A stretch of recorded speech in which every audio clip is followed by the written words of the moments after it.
Computer info world में आपका स्वागत है। तो आज की वीडियो में हम नोटपैड के बेसिक जितने भी होते हैं तो आज हम उसके बारे में जानेंगे कि नोटपैड होता क्या है, इसका यूज़ क्या है, तो इसकी जो भी फीचर्स हैं उन सब के बारे में आज हम देखेंगे। तो सबसे पहले हम स्टार्ट करते हैं कि नोटपैड होता क्या है। तो बेसिकली नोटपैड एक सिंपल टेक्स्ट एडिटिंग प्रोग्राम होता है जिसका यूज़ हम केवल टेक्स्ट को एडिट करने के लिए यूज़ करते हैं। इसमें हम किसी भी तरह की कोई ड्राइंग नहीं बना सकते और किसी टेक्स्ट को हम कलरफुल करना चाहे तो हम वो भी नहीं कर सकते। तो बेसिकली इसका सिंपल यूज़ सिर्फ ये है कि इसमें हम केवल और केवल टेक्स्ट को टाइप किया जा सकता है, एडिट किया जा सकता है। तो जैसा कि आपके सामने दिख रहा होगा, ये नोटपैड का इंटरफेस है। तो मैं वन बाय वन हर एक चीज़ को एक्सप्लेन करूँगा, तो वीडियो को अंत तक ज़रूर देखना क्योंकि आपको इसमें इस नोटपैड की इसमें पूरी आपको जानकारी मिल जाएगी और इसमें मैं हर एक मेन्यू को डिस्क्राइब करूँगा। तो चलते हैं। सबसे पहले जैसे आप देखोगे नोटपैड के राइट साइड में 3 बटन दिए हुए हैं। सबसे पहला है क्लोज़। इससे क्या होता है कि नोटपैड को क्लोज़ करना हो, बंद करना हो तो इस पर क्लिक करेंगे तो नोटपैड बंद हो जाएगा। सेकंड ऑप्शन है मैक्सिमाइज़। इससे क्या होता है कि अभी जैसे ये नोटपैड आपको दिख रहा होगा, ये पूरी स्क्रीन पर मतलब बड़ा हुआ है।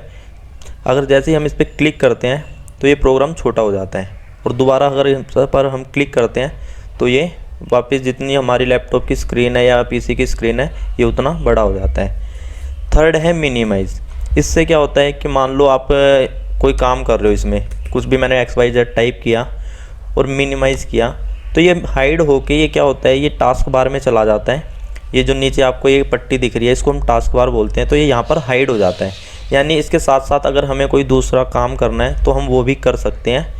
और मान लो बाद में हमें वो काम करके अब दोबारा अपने काम पर वापस आना है तो इस पर क्लिक करके हम वहीं पर वापस आ सकते हैं जहाँ से हमने अपने काम को छोड़ा है। अब चलते हैं लेफ़्ट साइड में। लेफ़्ट साइड में आप सबसे टॉप पर यहाँ पे देखोगे ये नोटपैड का आइकन है जिससे पहचान होती है कि भाई ये नोटपैड मतलब ये नोटपैड है, ठीक है। उसके बगल में आपको ये जो लिखा है, मैंने इस नाम से ये फ़ाइल सेव की थी तो ये वो आ रहा है। अगर मान लो मैं यहाँ पे एक टैब लेता हूँ न्यू, तो यहाँ पे अनटाइटल्ड लिखा हुआ आता है। इसका मतलब क्या होता है कि आपने जो भी ये फ़ाइल ली है, अभी इस फाइल को हमने सेव नहीं किया है किसी भी नाम से। तो जब तक हम फाइल को किसी भी नाम से सेव नहीं करते तो यहाँ पर फाइल का नाम आता है अनटाइटल्ड के नाम से, ठीक है। तो अब चलते हैं इसके नीचे। यहाँ पर 3 मेन्यू दिए हुए हैं, फाइल, एडिट और व्यू। इसको हम मेन्यू बार बोलते हैं। तो सबसे पहले फाइल में चलते हैं। फाइल में यहाँ पे सबसे पहला ऑप्शन है न्यू टैब का। न्यू टैब से होता क्या है, जैसे इस पर हम क्लिक करेंगे तो हमारे नोटपैड विंडो में एक टैब और खुल के आ जाएगा जिसका नाम अनटाइटल्ड होगा। तो ऐसे ही करके हम कितने भी टैब यहाँ पर खोल सकते हैं। अगला चलते हैं न्यू विंडो पे। इससे क्या होता है, एक नई विंडो ओपन हो जाती है, यानी जैसे नोटपैड खुला हुआ है तो इसी तरीके से एक नई विंडो ओपन हो जाती है। अगले ऑप्शन पर चलते हैं ओपन। ओपन से क्या होता है, जो भी फाइल हमने सेव की है, जैसे मान लो ये फाइल मैंने सेव किया है, इसको मैं क्लोज़ कर देता हूँ, ठीक है, सेव करके। और मान लो यही फाइल मुझे ओपन करनी होगी, पहले मैं इसको सेव कर लेता हूँ। उसके बाद चलते हैं फाइल में ओपन पे। अब मान लो वही फाइल मुझे ओपन करनी है तो हमें पता होना चाहिए कि वो फाइल सेव हुई कहाँ पर है, उसकी लोकेशन जो भी हो वहाँ पर जाकर हम उस फाइल को सिलेक्ट करके और ओपन पर जैसे ही क्लिक करेंगे तो वो फाइल ओपन हो जाएगी। तो इस तरीके से हम फाइल को ओपन कर सकते हैं। सेव से क्या होता है, जो भी फाइल जिस पे हम काम कर रहे हैं, अब उसको जिस भी नाम से सेव करना हो तो हम फाइल को सेव कर सकते हैं सेव पर क्लिक करके। बस सेव करते वक्त हमें एक बात का ध्यान ज़रूर रखना है कि जब हम सेव कर रहे हैं तो फाइल को हम सेव कहाँ कर रहे हैं, हमें लोकेशन पता होनी चाहिए। जैसे बहुत से गलती कर देते हैं कि सेव कर देते हैं पर उन्हें लोकेशन नहीं पता होती। तो लोकेशन का ध्यान रखना है कि हम कहाँ सेव कर रहे हैं, कौन से फोल्डर में सेव कर रहे हैं। जैसे यहाँ पे अभी मेरी लोकेशन है डेस्कटॉप, तो मैंने डेस्कटॉप सिलेक्ट किया और यहाँ पर मान लो मैं किसी भी नाम से सेव करता हूँ, ठीक है, और मैं इसको सेव पे क्लिक करता हूँ। तो जैसा कि मैंने इसको डेस्कटॉप पे सेव किया है तो मैं मिनिमाइज़ करूँगा तो आपको दिखेगा कि यहाँ पर उस नाम से एक फ़ाइल रखी है डेस्कटॉप पर। तो इस तरीके से हम फाइल को सेव कर सकते हैं। अगले ऑप्शन पर चलते हैं। अगला ऑप्शन है सेव एज़। इससे क्या होता है कि इससे फ़ाइल की ना डुप्लीकेट कॉपी बनाई जाती है। जैसे मान लो ये फ़ाइल है, मैंने ये सेव की हुई है JK नाम से। अब मैं इसी फाइल की एक और डुप्लीकेट कॉपी चाहता हूँ और उसमें मुझे जो भी काम ऐड करना है वो मैं कर सकता हूँ। मैं चाहता हूँ कि ये फाइल ऐसे की ऐसे ही रहे और एक दूसरी फाइल बन जाए इसी नाम से जिसमें मुझे जो भी ऐड ऑन करना है वो मैं कर सकूँ। तो फाइल में जाएंगे, जैसे ही हम सेव एज़ पर क्लिक करेंगे तो हमें सेम वैसे ही ऑप्शन मिल जाएगा जैसे सेव में मिलता है कि फ़ाइल को सेव करना है। मैं इस फाइल की लोकेशन और नाम दोनों बदल सकता हूँ, तो जिस भी नाम से मुझे सेव करना है तो मैं इसको सेव करके तो इसको मैं सेव कर दूँगा। ठीक है, अब मैं इसमें जो भी ऐड करूँगा तो ये जो भी कुछ ऐड हो रहा है ये मेरी उस न्यू फाइल में ऐड हो रहा है जो मैंने डुप्लीकेट फ़ाइल बनाई है। अगर मैं देखूँगा मेरी जो पुरानी फ़ाइल है तो वो आपको एज इट इज़ वैसे ही मिलेगी जहाँ पर उसको मैंने छोड़ा था। जैसे मैं इसको ओपन करके दिखाता हूँ आपको, तो आप देखोगे ये देखो मैंने ये यहीं छोड़ी थी, तो ये यहीं पे है। जो डुप्लीकेट फ़ाइल थी जिसमें मैंने जो भी ऐड ऑन किया है तो वो जो भी हुआ है वो सारा डुप्लीकेट फ़ाइल में हुआ है। अब नेक्स्ट ऑप्शन पर चलते हैं, सेव ऑल। इसमें एक सेव ऑल का जो ऑप्शन है इसमें क्या है, जैसे मान लो ये 4 टैब खुले हुए हैं, अनटाइटल्ड, ये 2 फाइलें हैं जो सेव हैं और ये भी है। अब मान लो इनमें मैं कोई भी चेंज करता हूँ और सारी की सारी फाइलें मुझे सेव करनी है, तो जैसे ही मैं सेव ऑल पर क्लिक करूँगा तो ये 1 बाय 1 है ना, हर फाइल को सेव करने के लिए मुझसे पूछता जाएगा इस तरीके से। ठीक है, तो जितनी भी दो फाइलें सेव नहीं थी तो उसके बारे में पूछा और सारी फाइलें सेव हो चुकी हैं। अगर आप ओपन पर क्लिक करके देखोगे तो सारी फाइलें सेव हैं यहाँ पे। तो इस तरीके से हम मान लो हमारी यहाँ पर 8-10 टैब खुले हुए हैं तो हम 8-10 फाइलों को हम एक साथ सेव कर सकते हैं सेव ऑल पर क्लिक करके। बाकी आपको ये यहाँ पे राइट साइड में जितने भी ये दिख रहे हैं Ctrl+N, Shift+N, Ctrl+O, ये सारे इसके शॉर्टकट्स की हैं, यानी आप कीबोर्ड की सहायता से भी इसको कर सकते हो। अब नेक्स्ट ऑप्शन पर चलते हैं, पेज सेटअप। पेज सेटअप पर जैसे ही क्लिक करोगे तो यहाँ पर आपको पेज से रिलेटेड सेटिंग करने के लिए आपको कुछ ऑप्शंस मिलेंगे। जैसे पेज का साइज़ बदलना हो तो हम यहाँ से पेज का साइज़ बदल सकते हैं, A4, A3, A5, जो भी साइज़ चाहिए हम यहाँ से ले सकते हैं। उसके बाद आता है ओरिएंटेशन। ओरिएंटेशन 2 प्रकार के होते हैं, पहला पोर्ट्रेट और दूसरा लैंडस्केप। ये क्या होता है, ये पेज का व्यू होता है, पेज का मोड होता है। जैसे आपको यहाँ पे प्रीव्यू मोड दिख रहा होगा, अगर मैं लैंडस्केप पे इसको करता हूँ तो ये इस तरीके से हो जाएगा और पोर्ट्रेट करता हूँ तो वो इस तरीके से हो जाएगा। तो ये 2 मोड दिए हुए होते हैं पेज के, तो हमें जिस भी मोड पे काम करना है वो हम ले सकते हैं। उसके बाद चलते हैं, यहाँ पर एक मार्जिन दिया हुआ है, तो जैसे लेफ़्ट, राइट, टॉप, बॉटम। तो हम पहले एक बार ये समझ लेते हैं कि ये मार्जिन होता क्या है। बेसिकली मार्जिन पेज के चारों तरफ, आपको प्रीव्यू में दिख रहा होगा कि पेज के चारों तरफ है ना एक वाइट एरिया खाली है जो छुटा हुआ है और एक आउटलाइन जा रही है जिसके अंदर बहुत सारा टेक्स्ट लिखा हुआ है। यानी इस आउटलाइन से बाहर जो एक वाइट एरिया खाली है ना उसको हम मार्जिन बोलते हैं। तो इस वाइट एरिया को छोड़ने के लिए हम यहाँ पर लेफ़्ट में जैसे 20 है, मान लो मैं यहाँ पे कर देता हूँ 40, तो आप देखोगे कि लेफ़्ट साइड से वाइट स्पेस थोड़ा सा बढ़ गया है। अगर मान लो मैं टॉप से भी कर देता हूँ 40, तो टॉप से आप देखोगे कि तो यहाँ पे भी कितना हो गया 40। तो इस तरीके से हमें वाइट एरिया लेफ़्ट, मतलब टोटल 4 मार्जिन है, लेफ़्ट, राइट, टॉप और बॉटम। तो जहाँ से भी हमें जितना भी एरिया छोड़ना है वाइट, तो वो हम यहाँ से छोड़ सकते हैं। इस मार्जिन का यूज़ क्या होता है मैं एक बार वो बता देता हूँ आपको। जैसे इस मार्जिन का यूज़ कब किया जाता है, जैसे मान लो हम कभी प्रिंट आउट ले रहे हैं या मान लो हमें कभी कोई बुक फॉर्मेट में कोई भी चीज़ बना रहे हैं, तो आपने देखा होगा, कोई बुक भी देखी हो तो आप देखोगे कि वो बिल्कुल पेज के साइज़ से ना बिल्कुल वहाँ से लिखी हुई नहीं होती। क्यों? क्योंकि जब भी हम कटिंग करते हैं या प्रिंट आउट निकालते हैं तो कई बार क्या होता है टेक्स्ट कट जाता है, तो इसलिए हम कुछ एरिया खाली छोड़ देते हैं ताकि इन केस मान लो अगर हमारे पेज का साइज़ गलत कट भी जाए तो हमारा टेक्स्ट ना कटे। तो इसलिए इस मार्जिन का यूज़ किया जाता है, इसीलिए चारों तरफ एक वाइट एरिया छोड़ा जाता है ताकि हमारा टेक्स्ट सेफ रहे। अब चलते हैं अगले ऑप्शन पर जो है हेडर और फूटर। अब हेडर और फूटर का यूज़ समझते हैं कि होता क्या है। हेडर बेसिकली पेज के टॉप पर दिया जाता है, कोई भी हेडिंग जो कॉमन हमें हर पेज पर देनी है तो उसके लिए हम हेडर का यूज़ करेंगे। और फूटर जो होता है वो पेज के नीचे दिया जाता है, यानी कोई भी कॉमन चीज़ जो हमें हर पेज पर पेज के बॉटम पर अप्लाई करनी हो। तो अब इस हेडर और फूटर पर हमें ऐसा मतलब इसमें क्या लिखना है उसके लिए यहाँ पर एक इनपुट वैल्यू करके एक ऑप्शन दिया हुआ है। अगर आप इस पर क्लिक करते हो तो यहाँ पर ये नेट पर लेके जाएगा। यहाँ पर आपको एक टेबल मिलेगी किससे रिलेटेड, हेडर और फूटर से रिलेटेड। तो अगर मान लो हेडर और फूटर में जैसे यहाँ पे देखो अब लिखा हुआ है to change header and footer. अब यहाँ पर एक टेबल दी हुई है, यानी मान लो हम एंड एल करके लिखते हैं तो इससे क्या होता है, left align the character that follow, यानी जो भी हमने लिखा है वो क्या होगा, वो लेफ़्ट से अलाइन हो जाएगा पेज के। एंड सी लिखते हैं तो वो सेंटर में हो जाएगा, एंड आर लिखते हैं तो ये राइट अलाइन हो जाएगा। उसके नीचे चलते हैं, जैसे लिखा है एंड डी, इससे क्या होता है प्रिंट द करंट डेट, यानी जो भी करंट डेट हमारे कंप्यूटर में है, लैपटॉप में है, तो वो प्रिंट हो जाएगी।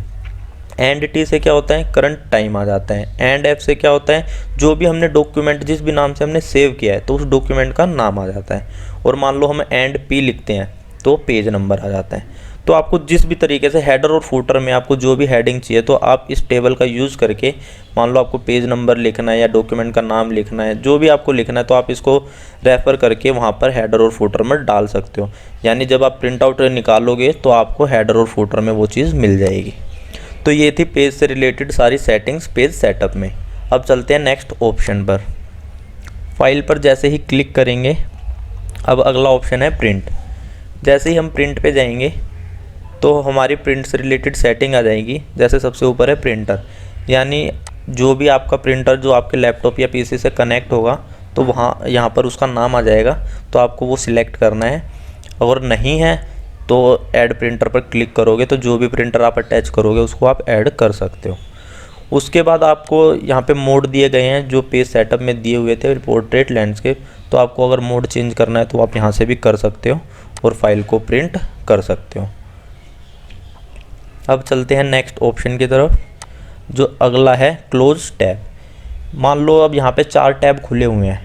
अब मान लो मुझे मैं इस टैब पे हूँ और मेरे को ये क्लोज़ करना है, तो फाइल में जाएंगे, क्लोज टैब पर जैसे क्लिक करेंगे तो ये क्लोज़ हो जाएगा। ठीक है, फाइल में जाएंगे, क्लोज टैब पर क्लिक करेंगे, क्लोज़ हो जाएगा। तो इस तरीके से अगर हमें टैब क्लोज़ करने हैं तो वो हम कर सकते हैं।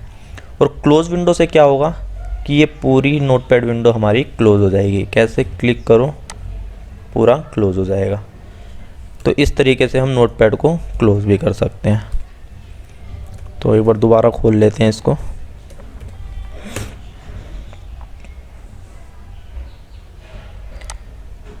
उसके बाद है एग्जिट। एग्जिट से भी क्या होता है नोटपैड बंद हो जाता है। अब चलते हैं नेक्स्ट मेन्यू की तरफ, जो है एडिट। एडिट में क्या होता है, सबसे पहला ऑप्शन है अंडू। जैसे मान लो मैंने कुछ भी लिखा, जैसे मैंने ये कुछ भी टाइप किया, एडिट में जाएंगे, अंडू पे क्लिक करते ही ये एक स्टेप पीछे चला जाता है। यानी मैंने जो भी ये एक बार में टाइप किया है ये सब हट जाएगा। बट अगर इसको एक स्टेप वापस दोबारा लाना है तो इसमें ना ऑप्शन दिया हुआ नहीं है, बट हम इसको वापस भी ला सकते हैं। कैसे, अगर हम कंट्रोल वाई प्रेस करते हैं तो वो एक स्टेप वापस आगे आ जाएगा। अगर आप देखोगे तो यहाँ पर ये ऑप्शन दिया हुआ नहीं है, बट हम ऐसा भी अगर करना चाहे तो हम कर सकते हैं। यानी मान लो हमसे गलती से कंट्रोल जेड हो गया और वापस हमें लाना है तो हम कंट्रोल वाई करके ला सकते हैं। अगला ऑप्शन है कट।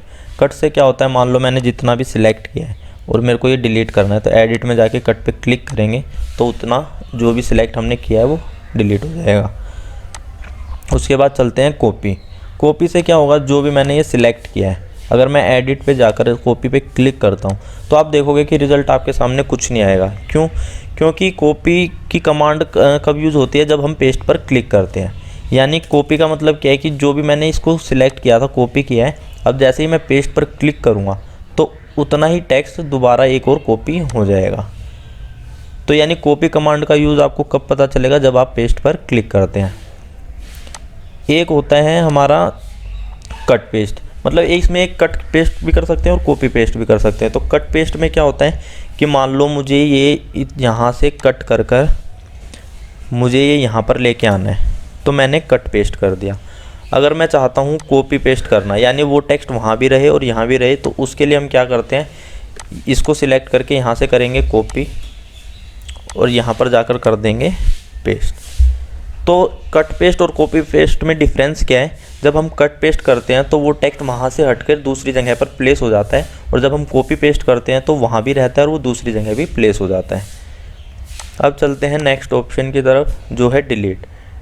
डिलीट का सिंपल है बिल्कुल, जो भी सिलेक्ट करोगे एडिट पर जाके डिलीट करोगे तो डिलीट हो जाएगा, और कीबोर्ड से भी डिलीट बटन प्रेस करोगे तो भी डिलीट हो जाएगा।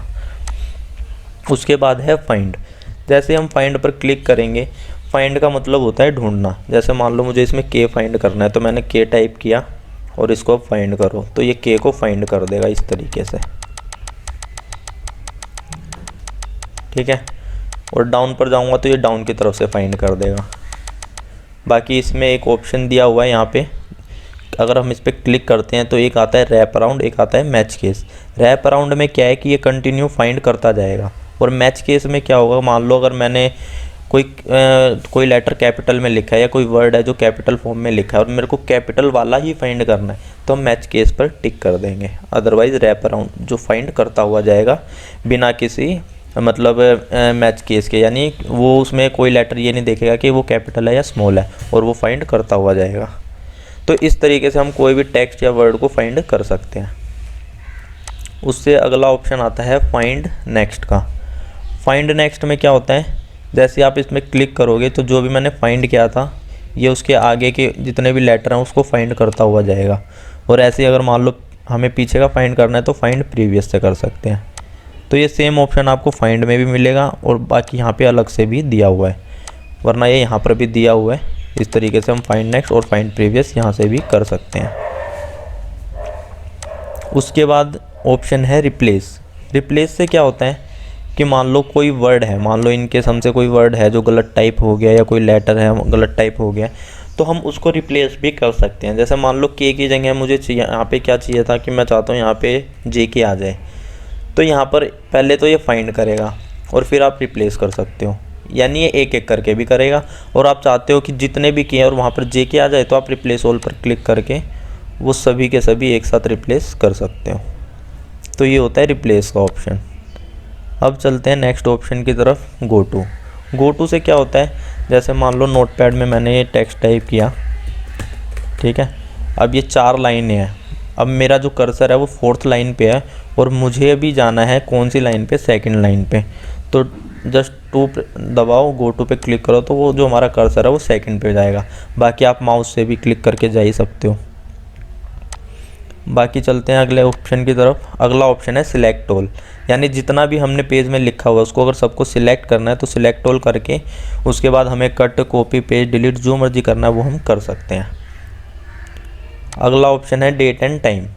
डेट एंड टाइम का क्या यूज़ है, जैसे ही हमारा कर्सर जहाँ भी प्लेस होगा, जहाँ भी रखा होगा, तो जैसे हम डेट एंड टाइम पर क्लिक करेंगे तो हमारे लैपटॉप में जो भी करंट में डेट और टाइम है वो इंसर्ट हो जाएगा। अगला ऑप्शन है फ़ॉन्ट।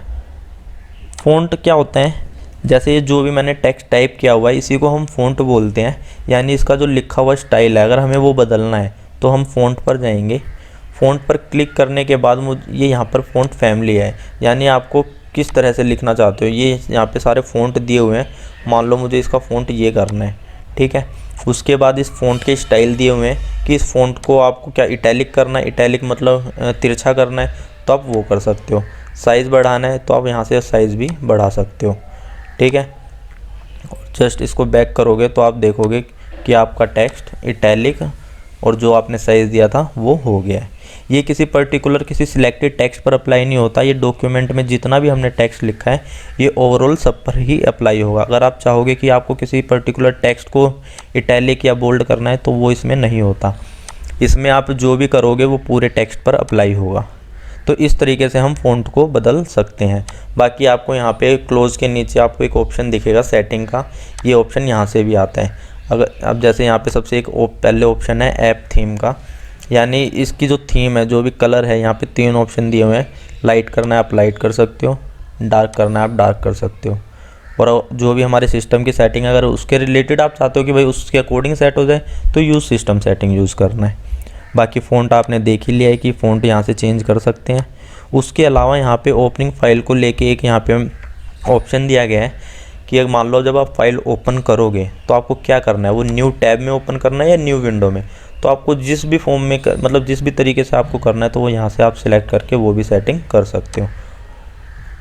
बाकी अब चलते हैं अपने नेक्स्ट मेन्यू की तरफ, जो व्यू है, जो हमारे नोटपैड का इसमें लास्ट मेन्यू है, तो इसको देखते हैं। अब व्यू में सबसे पहला ऑप्शन है जूम।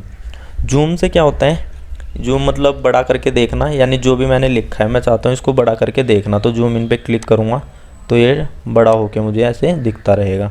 और कंट्रोल के साथ अगर मैं प्लस प्रेस करता हूँ तो ये उससे भी बड़ा हो जाता है, और माइनस करता हूँ तो जूम आउट हो जाता है। तो इस तरीके से टेक्स्ट को बड़ा और छोटा करके भी देख सकते हैं, किससे, जूम इन और जूम आउट से। जूम इन से बड़ा होता है, जूम आउट से छोटा होता है। और रिस्टोर डिफ़ॉल्ट जूम करेंगे तो जैसा ये था ये वैसे का वैसे ही हो जाएगा। अगला ऑप्शन है स्टेटस बार। स्टेटस बार पर यहाँ पर आप देखोगे इसके लेफ़्ट साइड में टिक का साइन है, यानी स्टेटस बार नीचे अगर आप देखोगे यहाँ पे एक LN4 कोल 5 लिखा हुआ है, इधर 100% विंडोज CRLF UTF 8 ये इस तरीके से लिखा हुआ है। यानी ये नोटपैड की जो भी हमारी तो नोटपैड से रिलेटेड है ना, ये सेटिंग्स बताता है। जैसे LN4 क्या है, यहाँ पर जहाँ भी मेरा कर्सर है ये क्या है, ये चौथी लाइन में है तो LN4 आ रहा है। और कोल 5 का मतलब क्या है कि ये जो कर्सर की पोजीशन है ये 5वें नंबर पर है। जैसे आप देखोगे यहाँ पे 4 टेक्स्ट लिखे हैं और ये 5वें नंबर पर है, तो ये वही बता रहा है कि ये कोल 5 है, यानी कॉलम 5। तो ये इस तरीके से स्टेटस बताता है। बाकी 100% जूम पे है तो इसलिए 100% बता रहा है। अगर मैं इसको कंट्रोल+ करता हूँ तो जो जितना % भी जूम हो रहा है वो नीचे आपको शो हो जाएगा। और ये UTF 8 ये हमारी एक यूनिकोड होता है। तो इस तरीके से हम स्टेटस बार को, अगर हमें देखना है तो हम यहाँ पर टिक करेंगे, नहीं देखना तो क्लिक करोगे तो ये स्टेटस बार हट जाएगा। उसके बाद लास्ट ऑप्शन बचता है हमारा वर्ड रैप। इस वर्ड रैप का यूज़ क्या है?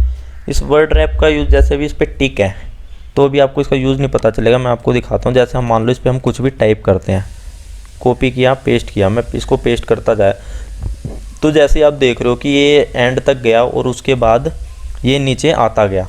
अगर मैं इस पर से टिक ऑप्शन हटा दूं तो आप देखोगे कि ये कंटिन्यू आगे जाता जा रहा है, यानी इसका एंड हो ही नहीं रहा। और इसका एंड होगा भी नहीं जब तक हम एंटर प्रेस नहीं करते। ये कंटिन्यू चलता जाएगा अगर हम वहाँ पर टिक नहीं करते हैं तो। और जैसे ही हम टिक करते हैं तो ये क्या होता है, ये जो टेक्स्ट है यानी हमारी नोटपैड की जो विंडो है ये उसके अकॉर्डिंग टेक्स्ट को एडजस्ट कर देता है। यानी मान लो अभी ये साइज़ है तो इतनी लाइन दिख रही है, अब मैं इसको जितना छोटा बड़ा करूँगा तो मेरे जो टेक्स्ट की सेटिंग है ये इसके अकॉर्डिंग एडजस्ट होती चली जाएगी। तो बेसिकली नोटपैड विंडो के अकॉर्डिंग टेक्स्ट की एडजस्टमेंट करनी हो तो हम वर्ड रैप का यूज़ करते हैं। तो ये था नोटपैड का पूरा इंट्रोडक्शन। अगर इससे रिलेटेड आपको कोई क्वेश्चन है तो आप कमेंट कर सकते हैं। अगर कोई है जो आपको मेन्यू समझ ना आया हो या कोई मन में कोई क्वेश्चन हो, इससे रिलेटेड कोई भी क्वेरी है तो आप मुझसे कांटेक्ट कर सकते हैं। तो बाकी भाई वीडियो अच्छी लगे तो लाइक करना, शेयर करना और सब्सक्राइब करना। बाकी अगर वीडियो अच्छी लगे तो कमेंट सेक्शन में ज़रूर बताना, ऐसी वीडियो मैं और आपके लिए लेके आता रहूँगा। धन्यवाद।